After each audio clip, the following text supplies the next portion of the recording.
The last song. The moon hung low over the horizon, its pale light casting long shadows over the quiet streets. It was another magical night in the world of Taylor Swift.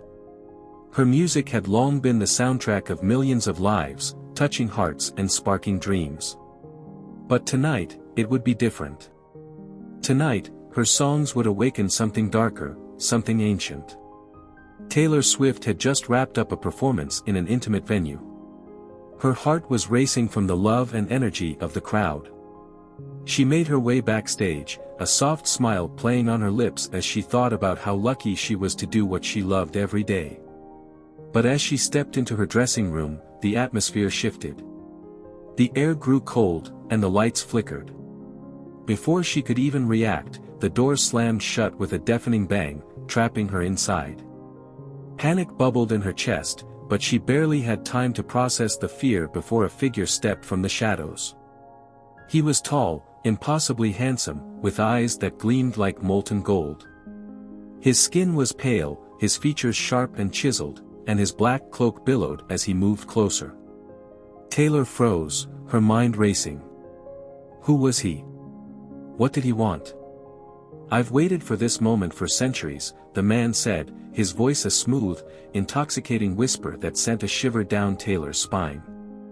"I am Prince Valerius, and you, Taylor Swift, are destined to be mine." Taylor's heart skipped a beat. "What do you mean?" she demanded, her voice trembling.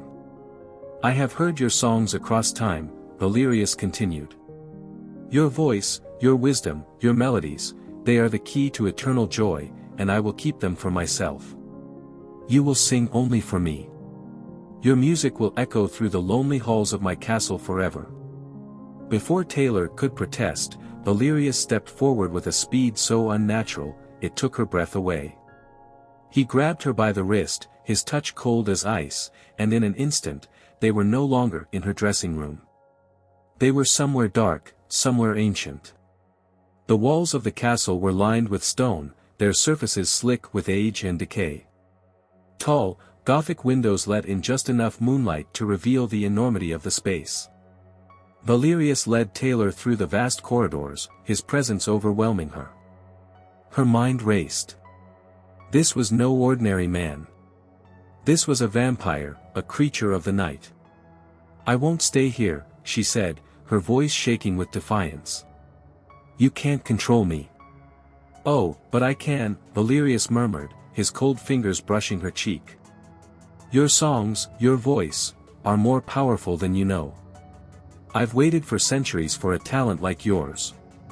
You'll sing for me, Taylor. You'll sing forever."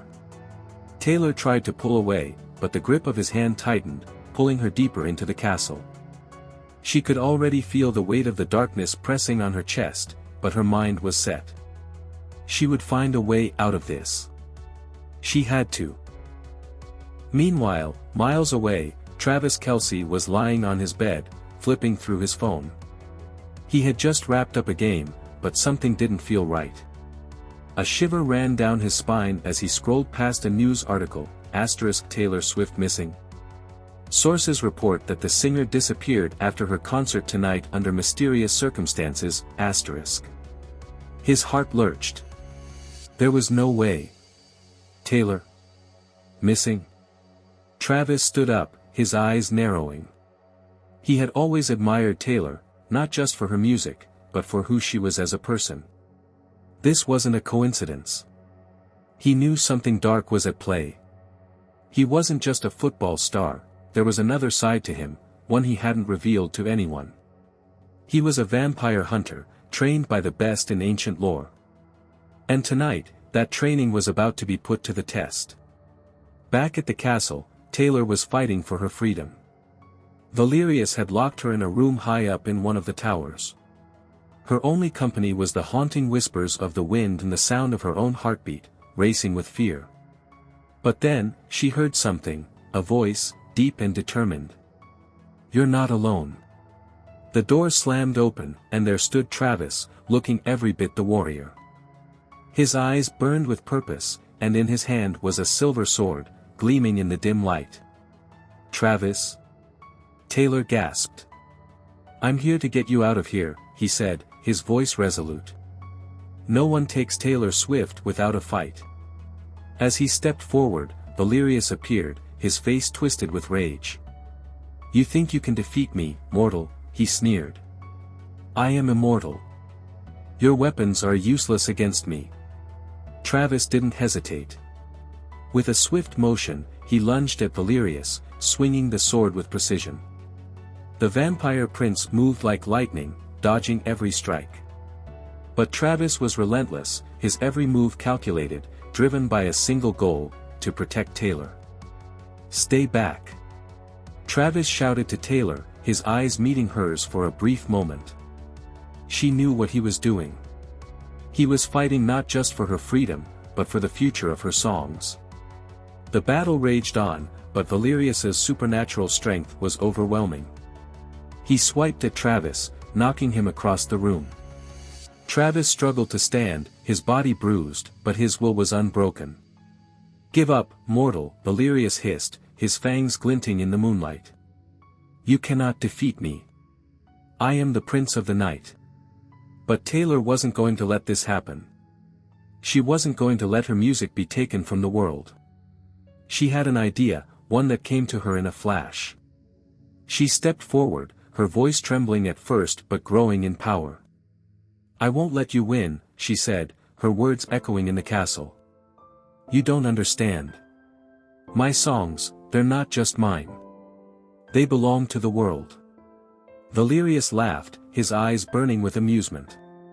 The world? No, Taylor. Your voice belongs to me now. But then, something unexpected happened. As Taylor sang, a golden light radiated from her, swirling around the castle like a storm. The air hummed with energy. Travis watched in awe as the magic in Taylor's voice began to shift the balance of power. You see, Taylor said, her voice growing stronger with each note. My songs don't belong to any one person. They belong to everyone. They heal, they inspire, they connect. I won't let you destroy that. The light exploded outward, and for a moment, everything stopped. Valerius froze, his expression shifting from fury to confusion. You don't understand, he whispered. I thought I could have everything, immortality, power, and your songs. But now, I see the truth. As the light faded, Valerius's once proud figure slumped. He fell to his knees, his cold eyes filled with regret. I was wrong, he muttered, his voice a shadow of its former self. I see now. True happiness isn't in power. It's in the joy your songs bring. Travis, still recovering from the battle, turned to Taylor. You did it, he said, his voice full of awe. You saved us all. Taylor smiled, her voice soft but filled with strength. We did it. Together. Valerius rose slowly, his demeanor transformed. I see now, he said, his voice filled with newfound understanding. I've spent centuries alone, seeking something I could never possess. But you're right. Your music isn't meant for one person. It's meant to be shared. To be a treasure for all of humanity. With that, he stepped aside, his once menacing form now gentle. Taylor, Travis, and Valerius stood together, an unlikely trio, united by a common purpose. And as the dawn began to break, Taylor's music lived on, brighter and more powerful than ever. Her songs would never be the last. They would be a treasure for the world, forever. As the castle doors opened and the sunlight streamed in, Taylor's voice rang out, a final melody of freedom. The world would never be the same, and neither would she.